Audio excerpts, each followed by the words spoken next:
Selamat datang di Bon Jovi TV Sport, channel yang akan membahas berita seputar Persib Bandung dan berita bola lainnya. Untuk membantu channel ini supaya semakin berkembang, kami minta dukungan untuk like video ini, share dan juga subscribe. Jika sudah, mari kita ke pembahasan berita pertama hari ini.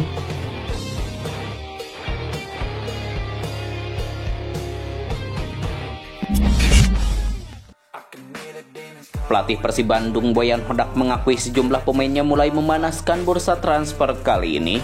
Ia tak menampik ada banyak tim yang mulai datang dan mengutarakan keinginannya untuk menginginkan jasa para pemainnya.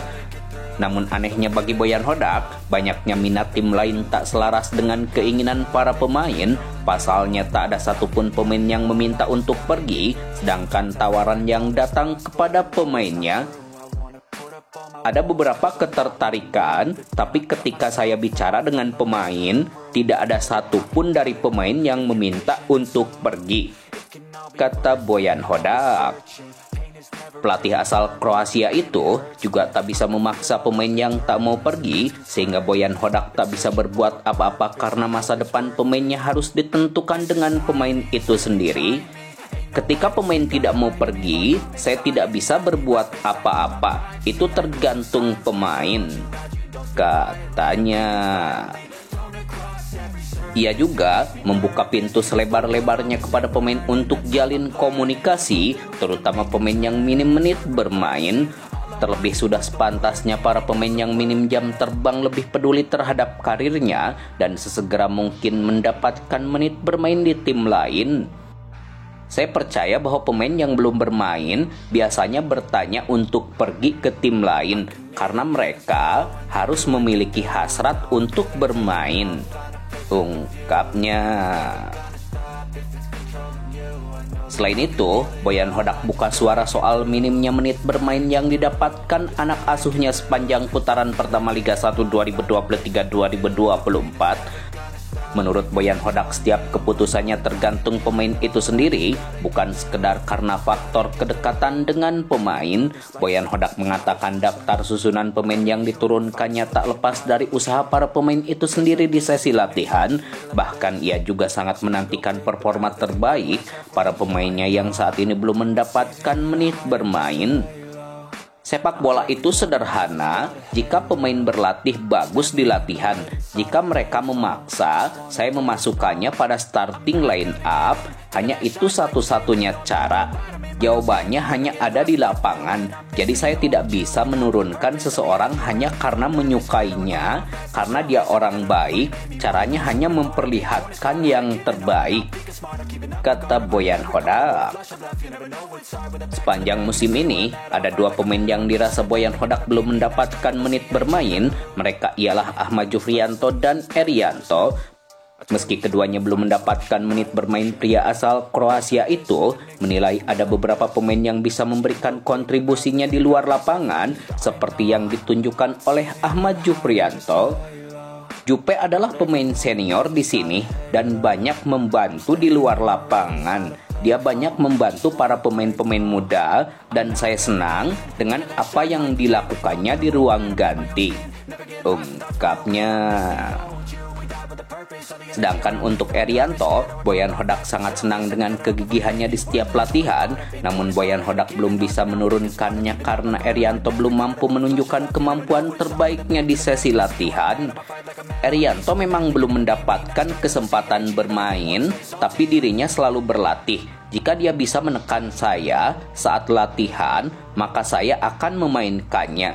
Jika tidak, maka dia belum akan bermain, ungkapnya.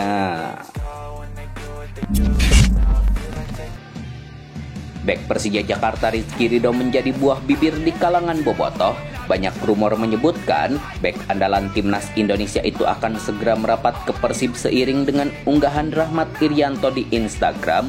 Rahmat Irianto akhirnya buka suara dan mengklarifikasi terkait unggahannya tersebut. Ia memastikan unggahan tersebut bukan sebuah kode, melainkan candaan untuk menghibur Rizky Ridho yang mendapatkan kartu merah di laga kontra Nusantara FC. Enggak, itu cuma bercanda saja. Emang momennya Rizky Ridho lagi di kartu merah jadi suka bercanda. Jadi banyak yang kepanasan gara-gara Rizky Ridho, kata Rahmat Irianto. Ia juga menepis anggapan mengolok-ngolok Rizky Ridho yang diusir wasit di laga kontra Nusantara FC. Baginya ini hanya sebuah candaan yang selalu dilakukannya kepada Rizky Ridho sejak tergabung di skuad Persebaya Surabaya. Itu bercanda saja, saya sering sekamar sama Rizky Ridho di timnas, jadi sering bercanda, ungkapnya. Pemain bernomor punggung 53 itu juga meminta agar warganet tak bisa bereaksi berlebihan atas unggahan tersebut. Pasalnya unggahan tersebut merupakan candaan yang menghibur Rizky Ridho.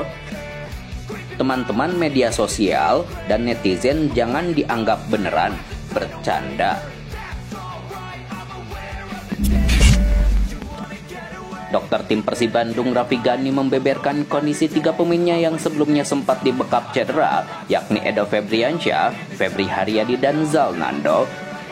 Dokter berperawakan tinggi besar tersebut memberikan sedikit kabar baik soal ketiganya yang sudah bergabung dengan sesi latihan pada Selasa 24 Oktober 2023. Raffi Ghani mengatakan ketiga pemain ini sedang menjalani adaptasi untuk bisa melahap semua program latihan yang diberikan oleh tim pelatih. Edo tadi sudah mengikuti semua program yang diberikan semua tim pelatih. Terus yang masih penyesuaian Febri, tapi alhamdulillah bisa mengikuti semua materi yang diberikan tim pelatih, ungkap Raffi Ghani. Sementara Zalnando masih membutuhkan adaptasi untuk bisa kembali bergabung dengan tim. Dengan demikian, kini hanya ada 2 pemain Persib yang fokus dengan pemulihan cederanya, yaitu Daisuke Sato dan Reki Rahayu. Sepulang dari timnas Filipina, dia ada gangguan dari bagian engkel kaki kanannya, tapi pemulihannya sangat signifikan. Sekarang masih mendapatkan fisioterapi, tapi tim medis supaya tidak ada keluhan lagi. Gelandang serang Persib Bandung Levi Madinda mengaku belum mengetahui secara pasti akan masa depannya bersama Maung Bandung. Levi Madinda merasa masa depannya bersama Persib belum bisa ditentukan dalam waktu dekat ini. Pria asal Gabon itu membenarkan bahwa jendela transfer paruh musim ini akan dibuka, namun masa depan di Persib bukan ditentukan oleh dirinya sendiri, melainkan pelatih dan manajemen tim Maung Bandung. Anda harus berbicara dengan manajemen dan pelatih, ini bukan tergantung pada saya, kata Levi Madinda. Ia menambahkan, kontrak peminjamannya memang berakhir pada Desember 2023 mendatang atau beberapa pekan setelah putaran kedua berjalan, namun ia benar-benar tak mengetahui secara pasti akan nasibnya di putaran kedua nanti. Saya belum tahu, untuk itu saya benar-benar belum tahu. Saya hanya tahu saya datang ke sini untuk putaran pertama, tapi saya tidak tahu kalau masih bisa bermain. Terlebih, mantan pemain Celta Vigo itu juga tak ingin terlalu jauh untuk memikirkan nasibnya ke depan. Pasalnya tugasnya bersama Persib masih menyisakan 1 laga berikutnya kontra PSS Sleman, dan setelah itu baru ia mulai merancang masa depannya bersama Maung Bandung. Saya hanya fokus untuk laga di hari Sabtu nanti. Jika saya masih bisa bermain itu bagus, tapi jika tidak, saya belum tahu. Mungkin manajemen lebih mengerti soal ini, tapi saya tidak tahu, ungkapnya.